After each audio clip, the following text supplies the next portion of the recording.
So the agenda for tonight.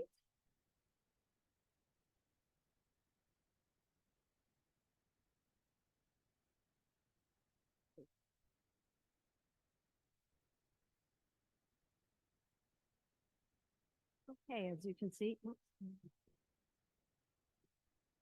we'll do a brief introduction and we'll tell you what our primary roles are for tonight. Some caveats and definition of terms, the impact of poverty and homelessness, and some updated data from our report, which was, as I said, published last spring. Some possible solutions and summary, and after that, Q&A.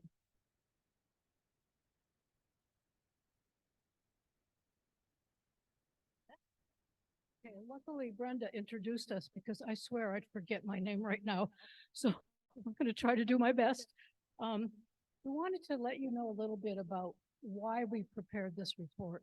And it came out of the Social Justice Committee had priorities a couple of years ago, homelessness and other things that we investigated to increase our awareness and to learn more about what was going on in our own community. So as we started looking into a lot of those things, we noticed that there was like a common thread that ran through a lot of it. And so that common thread happened to be poverty in many instances, not every single one, but quite a few. So we picked that up this year or last year and started to do research on that for ourselves mostly. And now this has turned into a whole big presentation. So we hope tonight that you will learn something. We learned something by doing this, but we also hope that you'll come away maybe with a couple of ideas of what you might do and how you might help our community and folks that are involved with poverty help to get out of it or feel more included. So that's why we think it's important. Our primary goal is that we feel we can make a difference.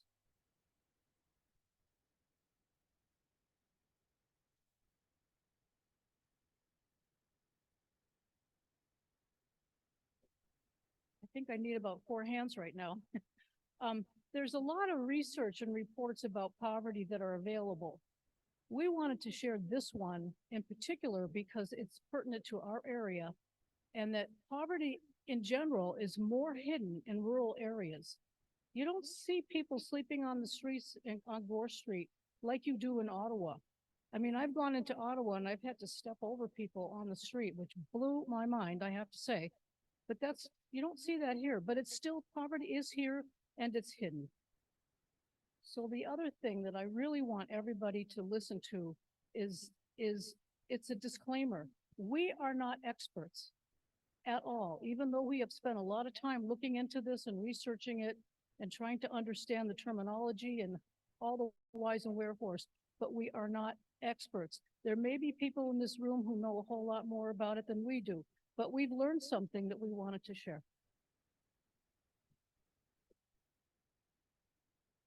So as Linda mentioned, this is part of our caveats. We are not the experts. And there has also been a lot of information that's come out since we produced the report last spring. So it's almost like a moving target. When we started to do the research for the report, we were hoping to be able to have data to compare apples with apples. But it didn't take long to find out that that was not always possible. And some of the reasons is definition of terms. And so sometimes they were inconsistent and therefore would provide different data for the same data points, such as affordable and poverty. These changing definitions impact how data, collection methods, and solutions are applied. Some of the data presented in the report and tonight are from different sources. Updates from our data updates on our data tonight is not for all the points that we have in our report. And in some cases, we also quote information from Stats Canada because either the specific data about Perth and Lanark was not available, or we wanted to provide a broad picture of the situation in Canada and compare Lanark, Perth, with Ontario in Canada. Oops, sorry. Yeah.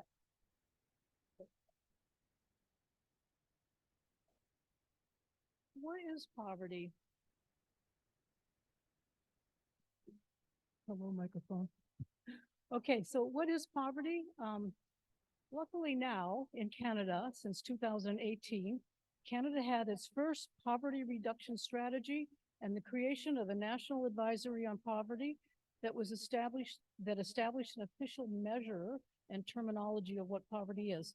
So for Canada right now, the official poverty measure is based on the market basket.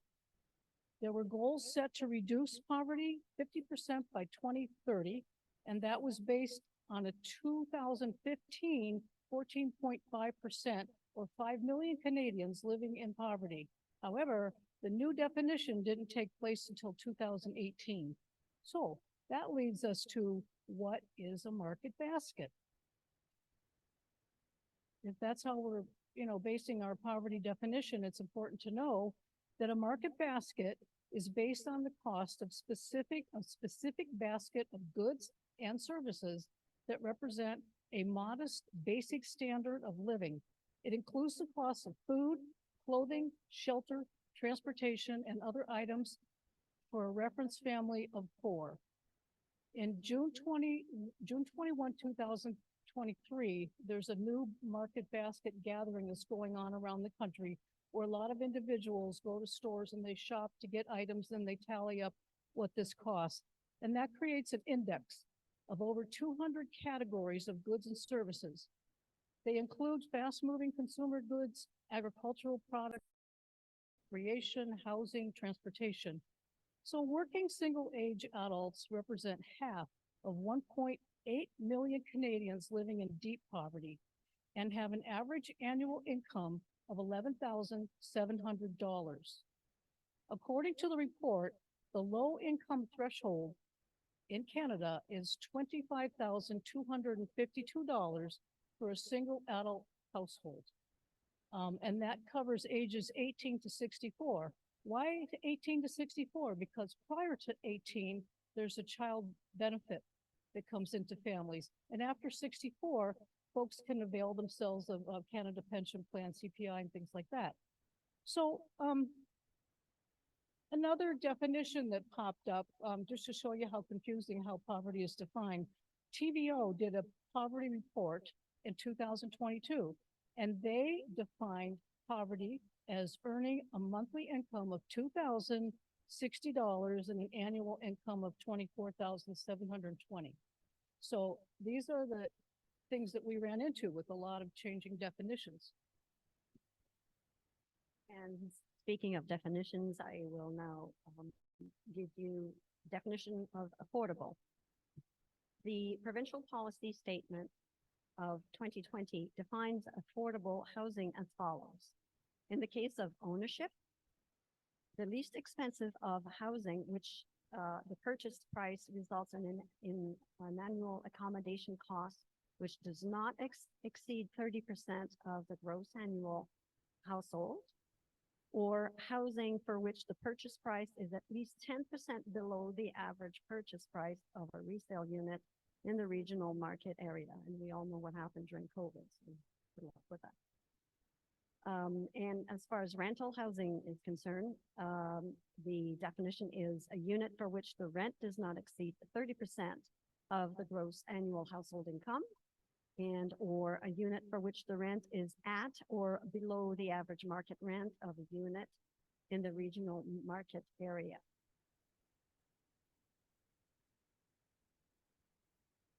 Just going to do a quick review of human needs. Unless our basic human needs are met, such as a warm roof over our heads and nutritious food on the table, our other needs cannot be attended to. This became a famous human needs model, the pyramid hierarchy model, from an American psychologist, Abraham Maslow, in 1943.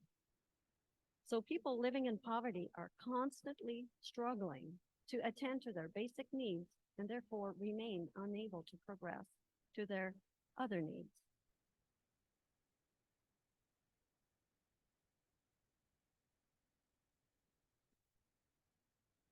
The impact of poverty, one big impact is food insecurity. So I had somebody ask me, what is food insecurity? Well, the definition that came up when I looked at it carefully said, food insecurity means not being able to afford enough food. That's pretty simple, isn't it? It means not knowing on a daily basis if your family will eat, and at its most severe, it means children becoming malnourished and lives at risk. Refugees and displaced people are at a greater risk of food insecurity when they lose their livelihoods or they're fleeing for their lives. So more impacts of poverty are in the years between 2019 and 2023, so far, the community table here in Perth has served 93,908 meals or sent home to people. The table has also had 13,800 visits to the Good Food Bank and deliveries to home. This year, last year, 2022, there were 3,275 meals, I think, that were given out to people who needed. And this year, so far, 2,784 meals. So that's, the other thing is that there's a big hidden cost in rural areas about transportation. A lot of folks can't get anywhere because they don't have a car. So if they're living in poverty, they have to make arrangements to run errands, appointments, etc. That creates a big dependency on people. And it also creates a lot of worry if you can't get somewhere. If your legs won't take you to where you need to go, it's a big problem. So poverty statistics, unfortunately, excludes people living in hidden poverty, which occurs when an individual earns just above the poverty line, like minimum wage earners. They're earning less than what a livable wage is, which we'll get into now. And they can't afford adequate food, hydro bills. It's a juggling. Well, this month, what am I going to pay? It also encompasses people living in Canada who are undocumented and people on the brink of poverty. So those statistics are not kept.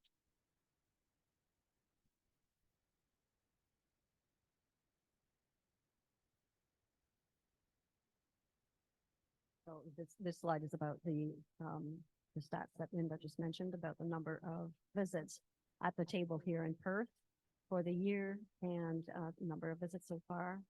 And the years between 2019 and 23 that have served 93,000 meals, and there has been 13,000 visits to the Good Food Bank delivery to homes. That's a lot. This chart represents the number of people living in food insecure households in the 10 provinces in Canada, and the red bar represents the number of people who live in food insecure households. The lower blue bar represents the number of food banks visits in March of 2019, 2020, and 21. So that shows you the huge discrepancy between the number of visits to food banks and the reality of people who live in food insecure households.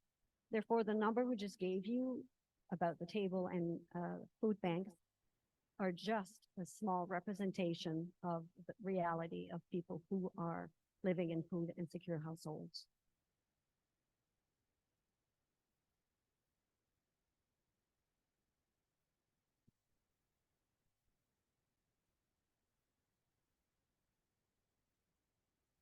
So on the slide, food insecurity is associated with poor mental health, infant health, maternal and infant health, impaired fetal growth and development, poorer birth outcomes, higher rates of birth defects.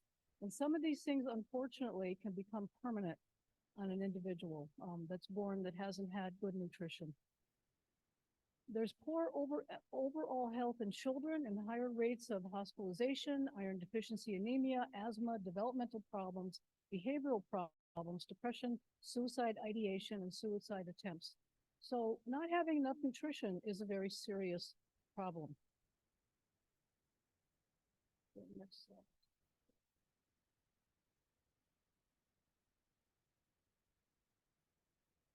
Oh, sorry. So also food insecurity is associated with a lot of multiple health problems, which we just mentioned, but also in adults, not just children. So chronic diseases, conditions, diabetes, heart disease, hypertension, asthma, mood, anxiety, fibromyalgia, back problems. And the cost is pretty big for healthcare. An individual who is not food insecure averages about $1,608 in extra healthcare costs. Somebody who is severely food insecure or in poverty averages about $3,930 extra healthcare costs. And we all know what the impact is on our healthcare system, which is already under a lot of duress. Education, yeah. Okay, so that chart illustrates that the lower number with this $1,608 is somebody who doesn't have any poverty issues. And the upper bar with the most of 3,930 is those are extra costs that are caused by being food insecure.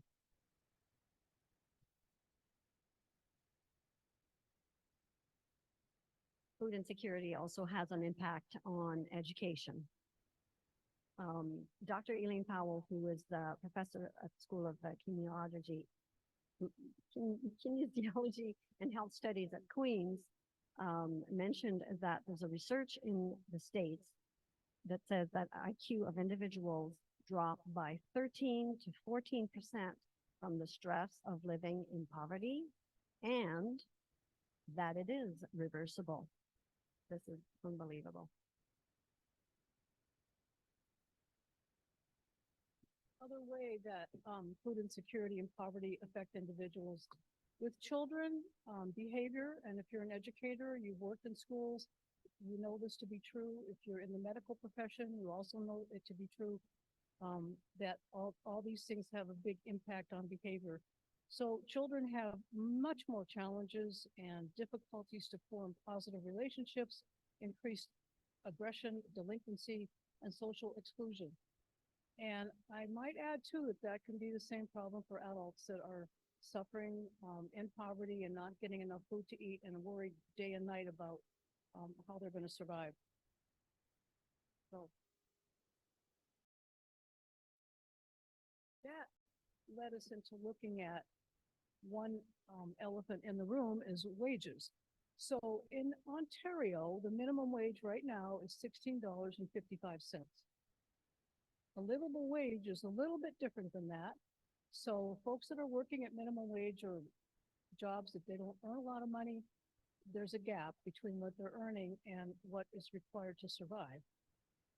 So the rate, of course, for a livable wage is going to vary from region to region. In Toronto, it's $20.60 an hour. In our area, Leeds, Grenville, it's $19.05. It's gone up 4% over the past year. So the latest livable wage report has been released and it shows an increase in all regions of Ontario. I'm sure we're not surprised by that. Prices have gone up all over the place. So, but after the numbers were crunched, the Ontario Livable Wage Network says you have to earn at least $20.06 an hour in order to make ends meet in Lanark and Leeds, Grenville. So a livable wage is the hourly wage a worker needs to earn to cover basic expenses and participate in the community. A living wage is not the same as a minimum wage, which is the legislated minimum all employers must pay and is set by the provincial government. The living wage gets families out of severe poverty by providing a basic level of economic security. It does not include debt repayment, retirement savings, cost of home ownership, or children's education or activities.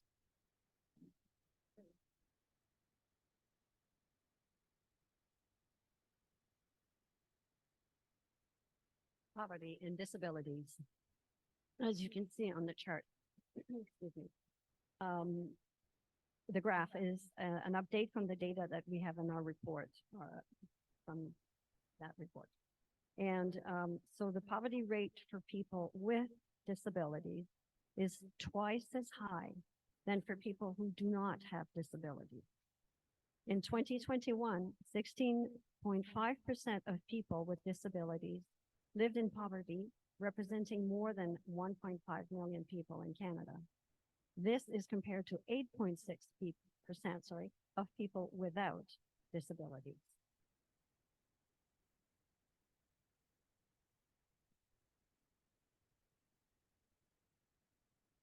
Poverty impacts women pretty high, and particularly widows over the age of 75, and largely because Canada pension allowances are linked to employment history. And women have the most gaps in years of employment, time taken up by unpaid work, child rearing, looking after elderly family members. A lot of women work seasonal wages and contracted employment, and it doesn't show up in their Canada pension type stuff. So the poverty rates among lone mothers had the lowest adjusted income, $25,000, followed by those who were unattached, $33,700 is what their income levels were. That was some research that was done and is published in Statistics Canada. And this line really made me sit up and think, Canada could add $150 billion to its GDP by advancing gender equality and boosting women's workforce participation and remuneration. That was some research done by Devillard and McKinsey in 2017. We had a solution. So poverty and homelessness is another term that came up in what is rent geared to income in Ontario. So rent geared to income, RGI, is assistance that helps low to moderate income households with housing costs. Rent geared to income provides affordable housing to eligible low-income families in subsidized housing and households that will pay no more than 30% of their income towards rent.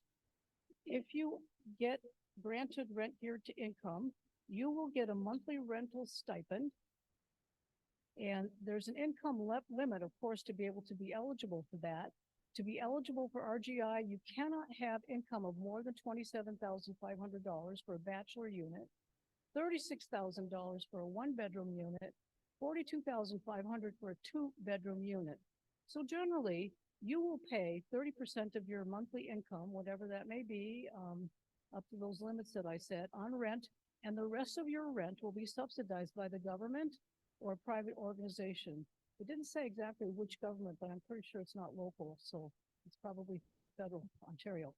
And this is called a subsidy.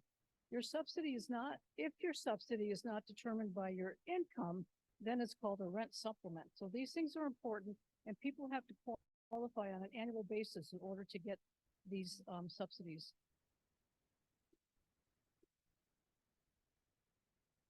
Homelessness. Homelessness is a situation of an individual, family, or community without stable, safe, permanent, and appropriate housing, or the immediate prospect, means, and ability of acquiring it. It is the result of system or societal barriers. Homelessness encompasses a range of living situations: unsheltered, emergency sheltered, provisionally accommodated. Chronic homelessness refers to people who are currently homeless and have been homeless for 6 months or more in the past. In the Lanark County, service coordination for people experiencing homelessness is led by the By Name List Committee, chaired by Lanark County, consisting of other sector members. What is the By Name List? By Name List is a real-time list of all known people experiencing homelessness in our community. In September of this year, the by name list was at 44. These individuals are actively homeless in our community. Having said that, it is very important to mention that the by name statistic does not capture everyone experiencing homelessness in our community. This happens for multiple reasons. People haven't reached out for help. People don't know where to reach out. Some individuals refuse to participate in the by name list. Lack of trust and authority, the person is hiding, and so on. Homelessness is a complex social crisis. It involves a coordinated approach from multiple sectors that dedicate resources to the situation, including social services, health, mental health, substance use, police, justice, community member, municipalities, etc.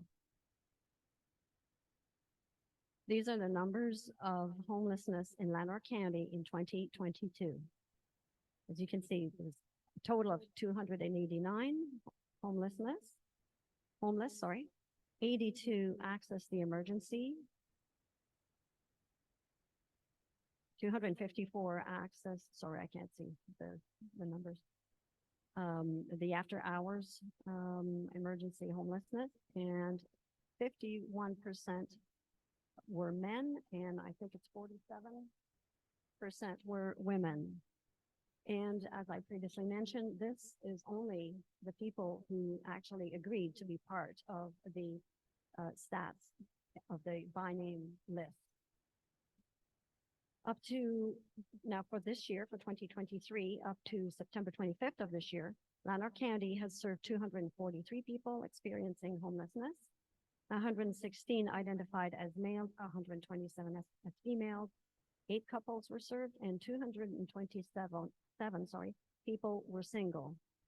Up to September 25th again of this year, 67 people experiencing homelessness were housed in temporary emergency housing. This chart represents the number of homeless, again, who participated in the BNL list as of September of this year, which is 44. And this chart represents a bit of an update from what we had in our report, excuse me, of the individual who agreed to participate in the survey who were in the BNL list. You can see that the top, these are the reasons why they are homeless. The top reason is low income. It's twice as much as the second reason, which is family breakdown, mental health issues, and so on.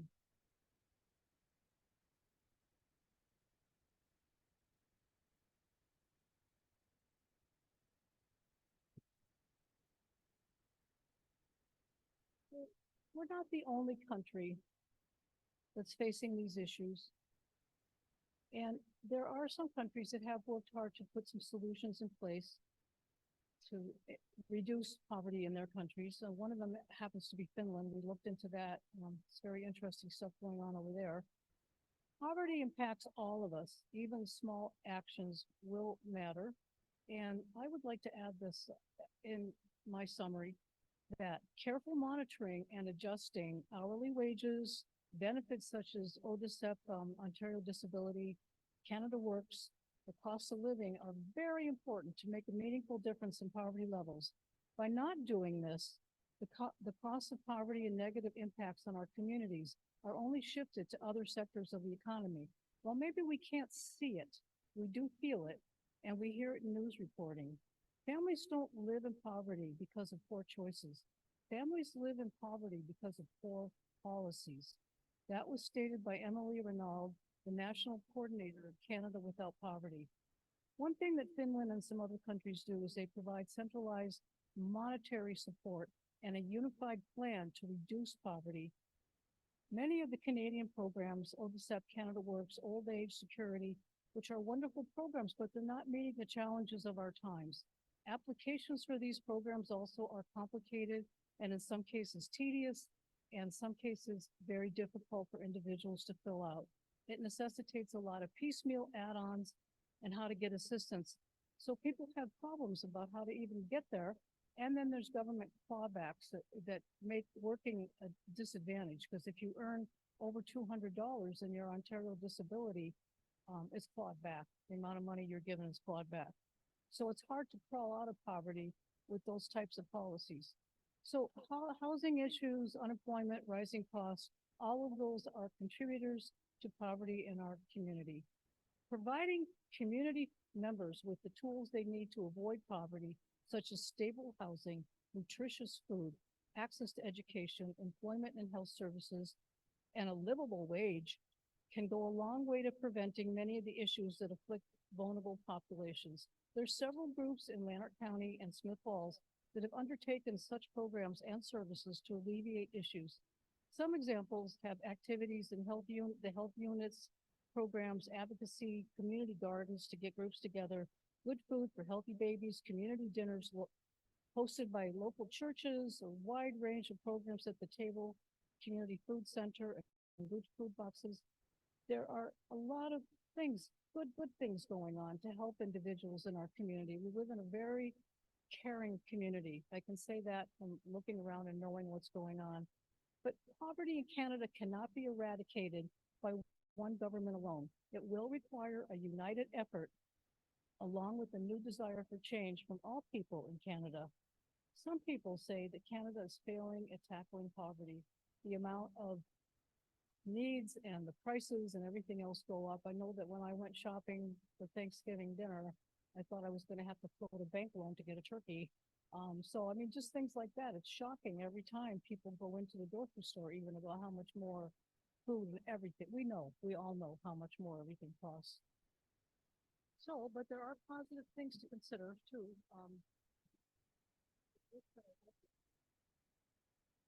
So, as stated, poverty is a complex issue, but there are some excuse me, actions that we can take as individuals and or organizations to help alleviate the suffering and the impact it has on our society. And these are some of the organizations, local organizations that, oops, I think we can do that. Community table is a big one. Most of us know the table and the good work. It has a ton of programs, a ton of supports to help people. And YAC is another one. It's a youth center that is an after-school program for kids, and they provide mental health counseling, they provide dinner, they provide all kinds of skills and how to cook and how to garden. And that really helps a lot of kids. There's a nonprofit organization called Bridges Out of Poverty. There's Lanark Basic Income is another group that has started up looking at how a basic income could help people a lot. There is another group, Cornerstone Landing, that Terry Lee Kelford is the executive director of, and we have worked hard for the past couple of years with the coldest night of the year to help that organization raise funds so that you can have stable housing that need it. And I think that came out of, she came to the social justice group to talk a few years ago to talk about what Cornerstone Landing did and does. And one of the things that stuck with me, and I will never forget, when she mentioned why she got into trying to find and build and create housing for youth in need, was because she came across a young person who had made their home in a dumpster. They had nowhere else to go. They didn't know who to ask. So they were living in a dumpster, and she vowed that that was not going to happen. She's worked very, very hard to build housing. She has a unit here in Perth and is still working hard to increase that housing. There's another group, which some people may know about, maybe not, but it's called Plan B. And this was a grassroots groups that actually started in Lanark Highlands in the village of Lanark. And they provide meals, they provide gardening help, they provide all kinds of emergency help and community socialization that was started by Melanie Mills. So there's a lot of really good things that are going on. And we also, our Social Justice Committee, tomorrow is going to have something that we call Smitten with Mittens.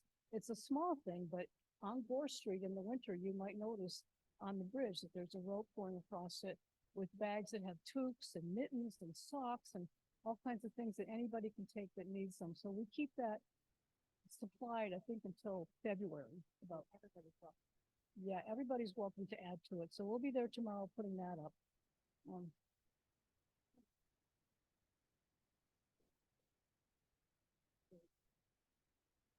yeah. Oh, okay, so our goal for tonight was to provide meaningful information about poverty and homelessness in Perth and Lanark County. Perth and Lanark County are not immune, as I said before, to these issues. We also wanted to highlight some of the organizations that are actively working to help individuals to overcome poverty and to make our communities better. And they're making a difference, and we can make a difference. There's a lot of reports on poverty that are available. We wanted to share this one because it was pertinent to our area, and that poverty is much more hidden in rural areas. And we feel strongly that when governments invest in meaningful support versus piecemeal and idiosyncratic support for families and individuals, this produces a positive effect on food security, even when the times are trying. So poverty is a complex issue. We've only scratched the surface, but there are some actions that we can take as individuals and organizations to help alleviate poverty in our communities and hopefully get rid of it. And we're going to leave you with a quote from Nelson Mandela. And it's cut off. I think it's like slavery and apartheid. Poverty is not natural. It is man-made, can be overcome and eradicated, thank you, by the action of human beings.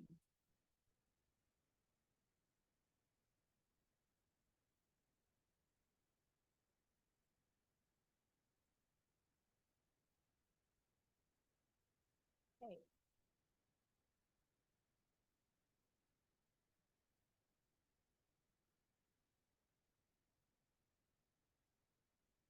Yeah. Okay.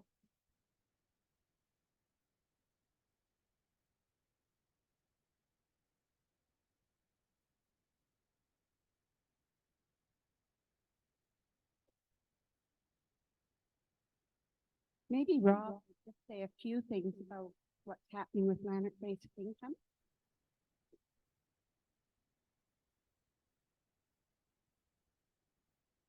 Thanks, Isabel. So my name is Rob Rayner. I'm the Reeve of Tay Valley Township, but really wearing my hat here tonight as one of the co-founders of the Lanark Basic Income Network.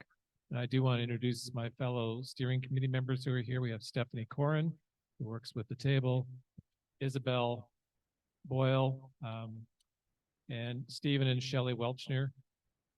And we're missing Veronica Felizardo. So the six of us are the steering committee members, but we've got this group going earlier this year. We have our first 54 members. We are a member-based organization.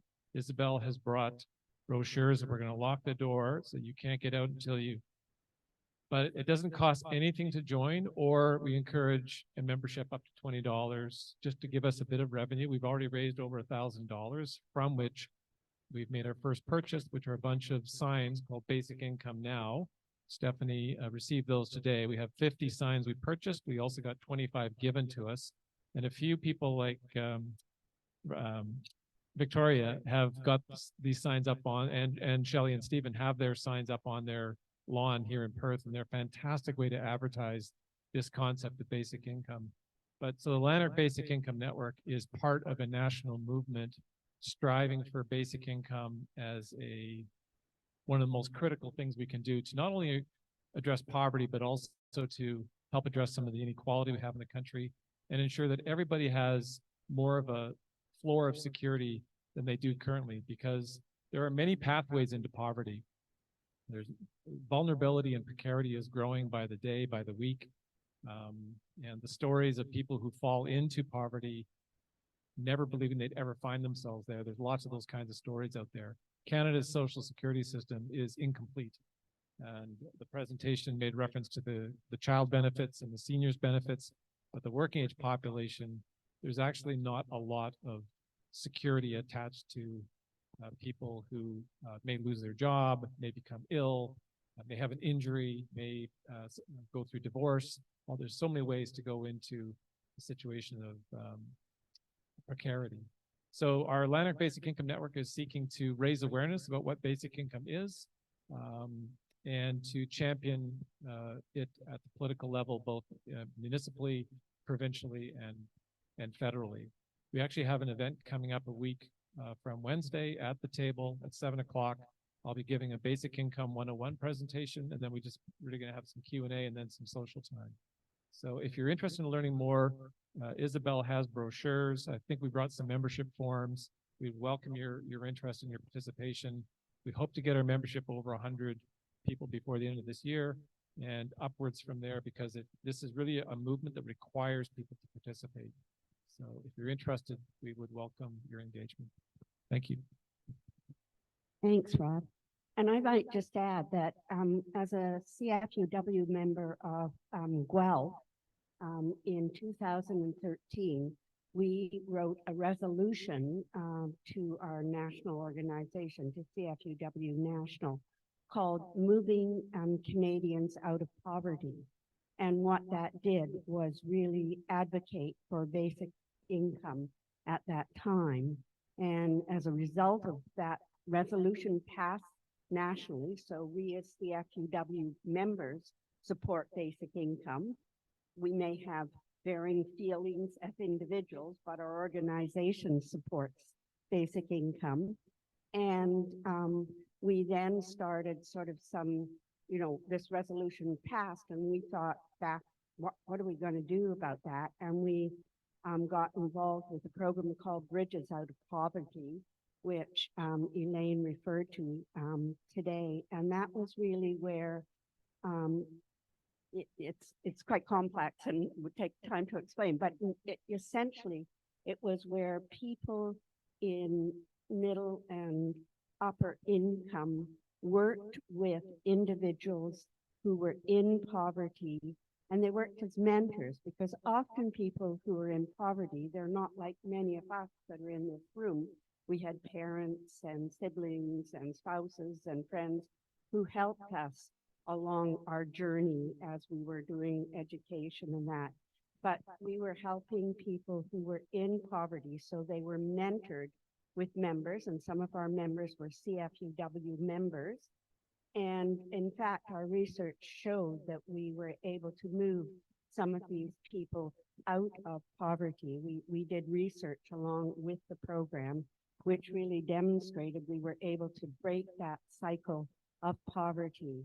And, it's just so important. I mean, many of us are very privileged in our everyday lives and this, and so that was a tiny, small program, lots of programs happening, but, just to ignore it we can't do it with what's happening with our food banks and everything today.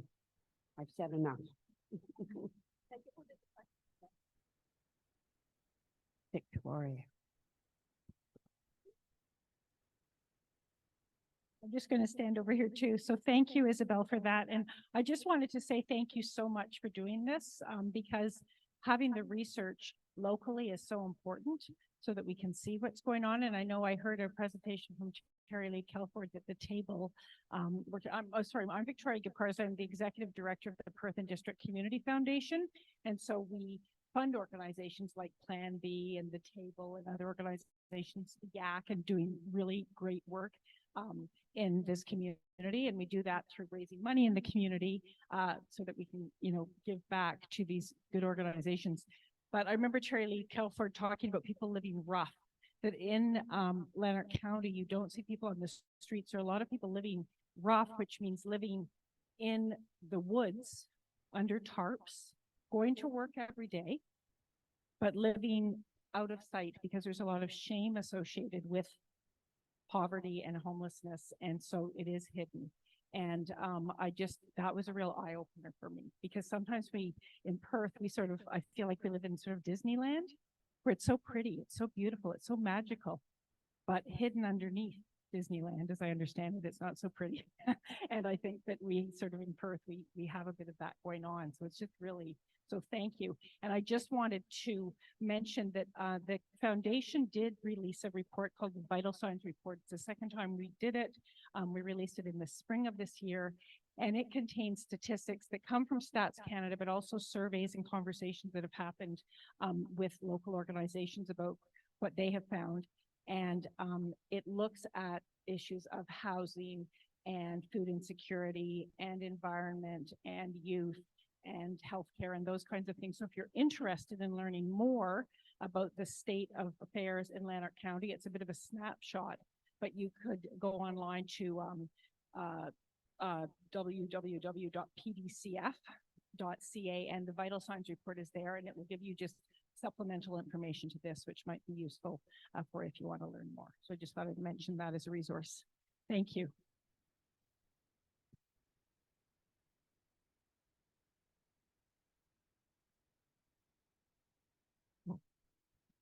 Thanks, Brenda. Fabulous presentation. Thanks so much to the Social Justice Committee. There was a statistic that you guys mentioned, and I don't know if I misunderstood it, but so maybe you can clarify, but it just really piqued my interest. And so correct me if I'm wrong, but I think you talked about the living wage in like Lanark County versus Toronto. And if I remember correctly, I think Lanark County was $19 and change, and Toronto was $20.60 or something. I would have thought that the difference between those numbers would have been much larger, given like the cost of rent in Toronto and that sort of thing. So what is it locally that's actually making that cost of living much more similar to Toronto? Some of the costs food-wise have been impacted across the country. There's a lot of things that have been across the country have gone up. Living in cities is generally much more expensive. But exactly what the factor is that makes that difference not as big as we would think, I don't know. I mean, I couldn't come up with it anywhere, so I can't answer that really. Thank you for the question.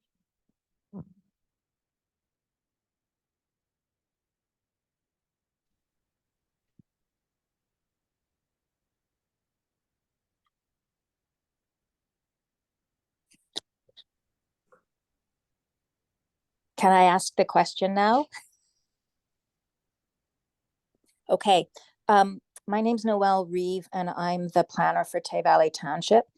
And I think this report is very helpful. And I'm wondering if the CFUW has had a chance to think about what, in an ideal world, might be the top 3 recommendations to the town of Perth or the township of Tay Valley. And I was wondering if they might be something like if the municipality has land that it owns, that it should consider a housing first donation policy, or should municipalities support basic income, or is there something else that you had in mind if you were able to wave your wand and have municipalities do 3 things? Thanks very much.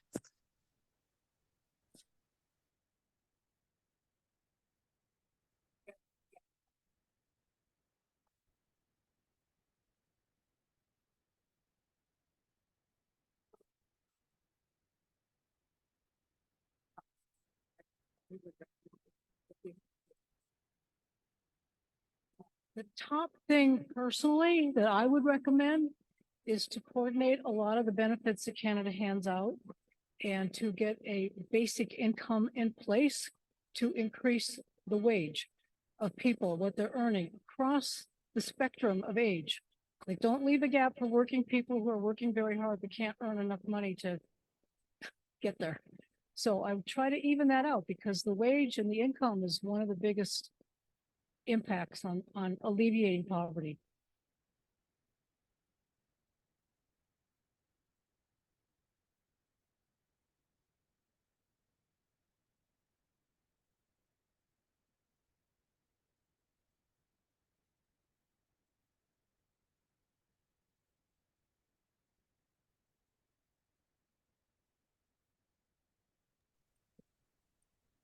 Okay.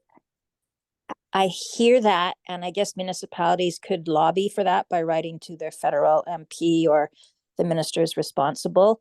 I was just wondering if there's something municipalities might be able to do on their own, but perhaps that's something the CFU is still looking at, how to take actions in response to what your data is showing you. Thanks.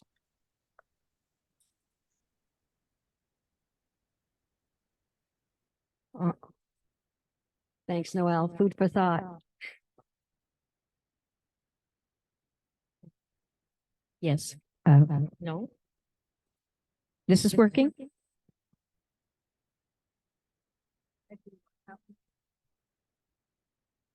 Okay. Oh, questions? Yay.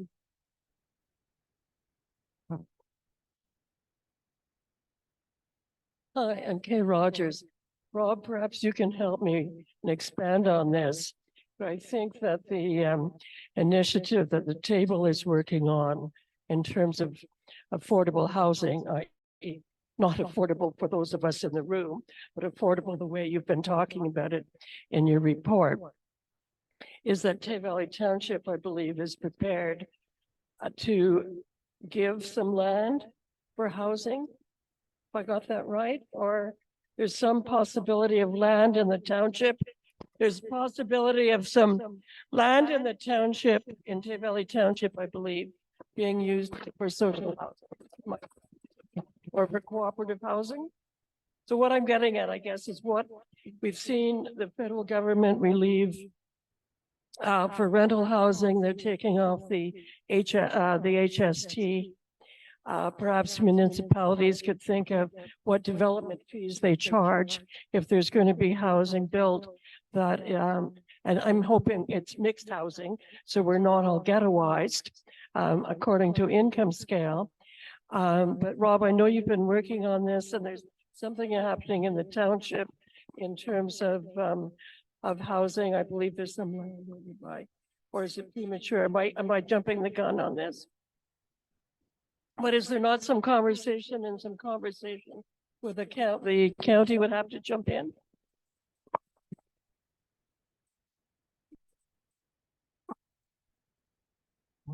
No, that's okay.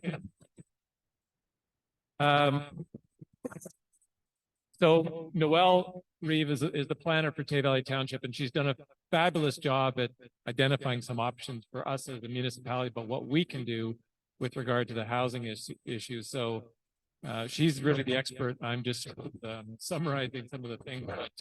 For example, we're looking at what's called co-housing, which would allow different types of housing where people basically live in a more shared housing arrangement. We're looking at multi-unit housing developments, which for Tay Valley is not very common.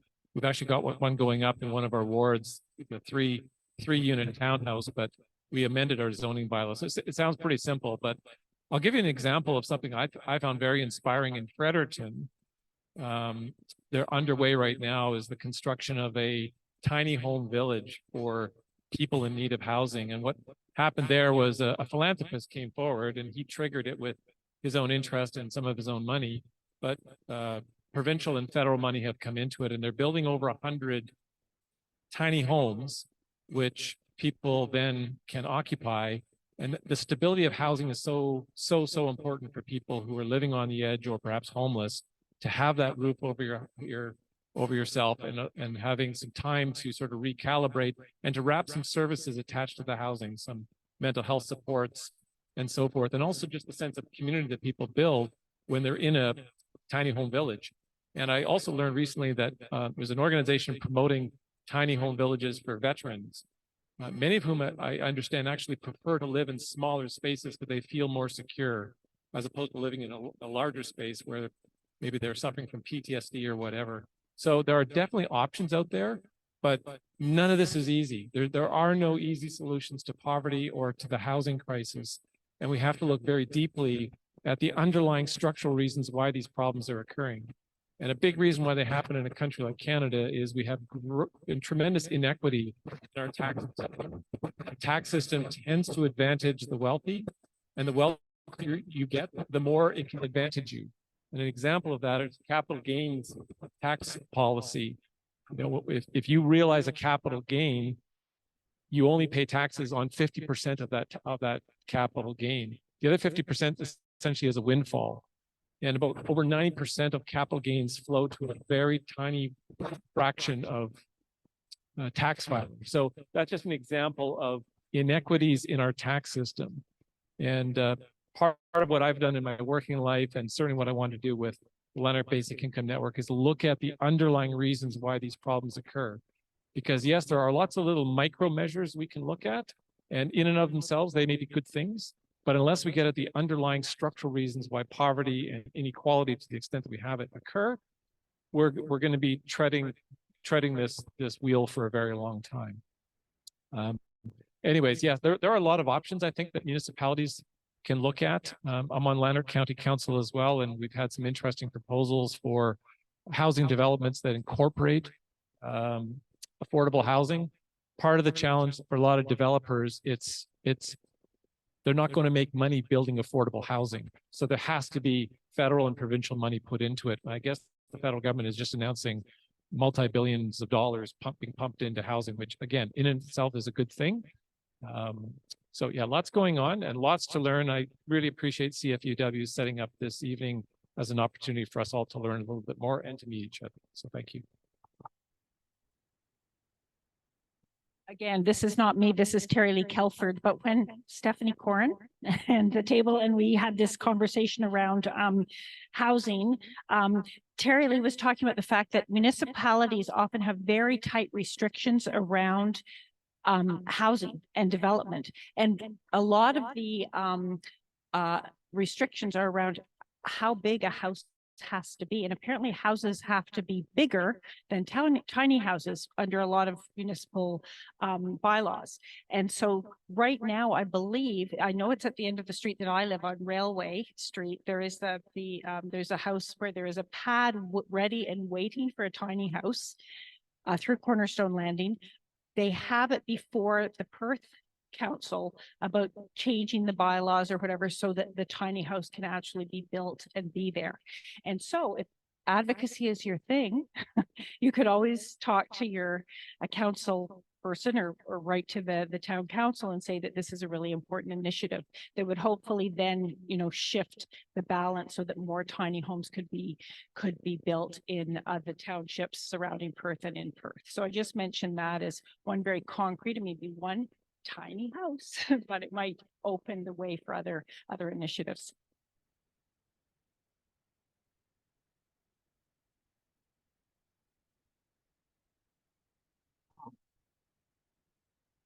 I didn't forget you, Shelley. Yeah, just a kind of a follow-up question from what Noel asked, and then a bit of a follow-up actually from Rob. And I don't know who the best person is to answer this, if this is social justice or maybe Rob, you've got some thoughts on this, but perhaps I'm misremembering, but I seem to recall that Calgary had a success story in terms of tiny homes and providing homes for low-income folks. And I'm just wondering, I mean, it doesn't seem what the issue is, but so many times we just seem to reinvent the wheel. And so I'm just wondering about taking some of these models of what people, you know, or towns, communities have already done that are successful and then applying them in other places. And I get it that, you know, we've got, you know, municipal bylaws and, you know, various other barriers, but rather than constantly reinventing the wheel, you know, can some of these existing success stories be, you know, imported into communities? And then the other quick thing, Rob, just related to a comment that you made about developers not making money on, say, you know, tiny home community or something. Could levels of government not consider, say, a tax break or tax incentive to a developer so that maybe there's less reliance on government funding?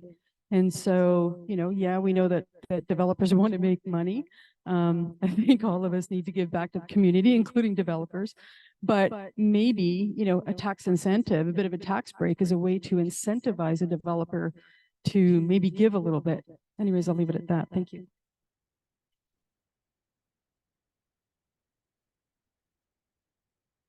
Thank you.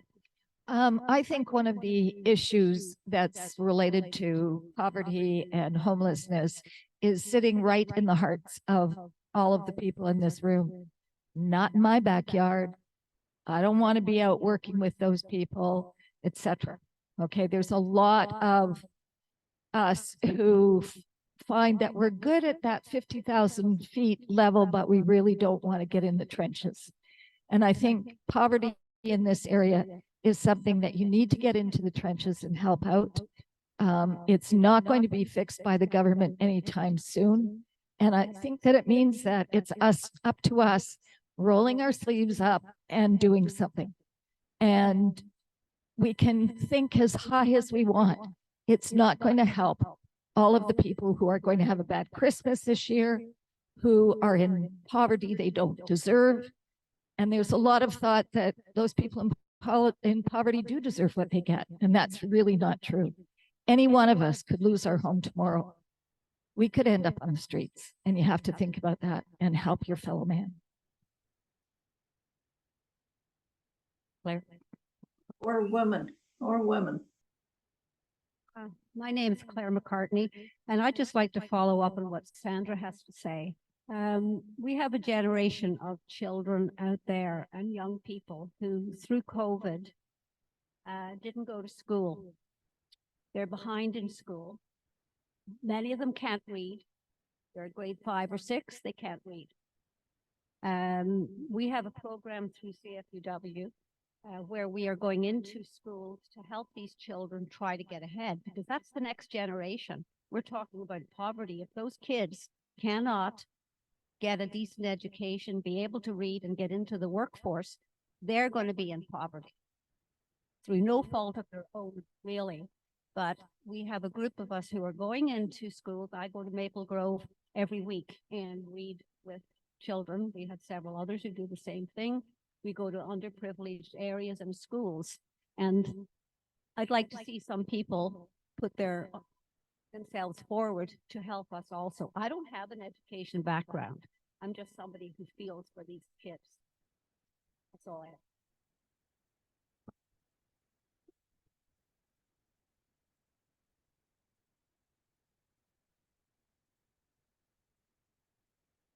I think we have time for one more.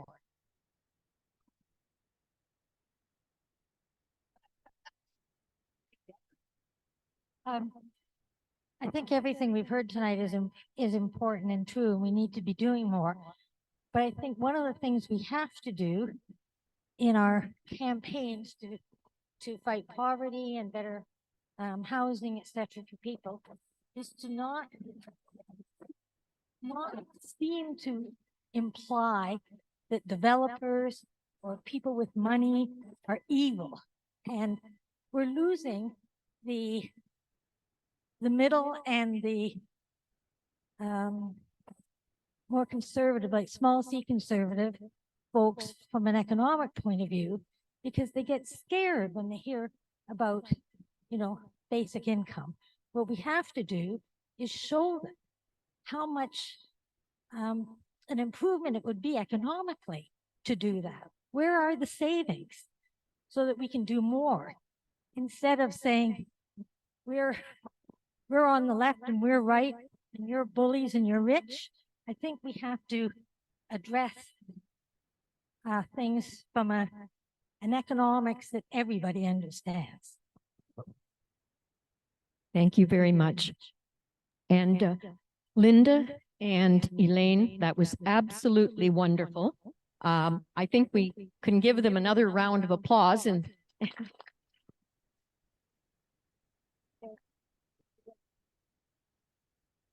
Thank you, everyone, for your attention, for your wonderfully considered comments. And I also want to say that I hope we didn't leave the impression of it's them and us. We've got enough of that in the world. I think it takes all of us to solve all of the problems that we've all created together. So I hope that that's the message we tried to get put out. There is a lot of wonderful help going on. There's a lot of wonderful understanding, caring people, whether they're wealthy, whether they're poor. There's a lot of things that don't make a big lot of difference about humans. But anyway, I just want to say thank you so much for your attention.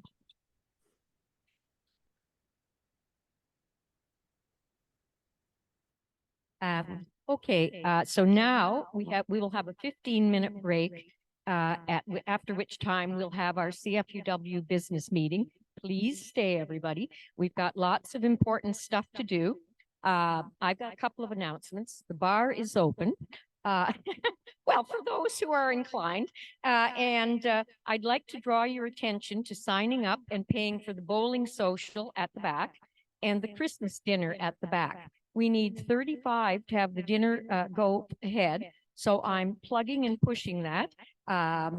Please sign up during the break because it'll be a wonderful evening. It's going to be held right here, the details are all back there.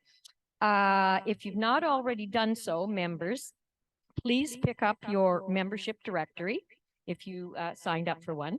Also, pick up one square of 4 little dots for the voting during the business meeting. I'll explain the process at that time. And these are back there in a bowl. There's little squares that I cut up of 4 wee dots. So 15-minute break. And thank you very much, everyone, for coming.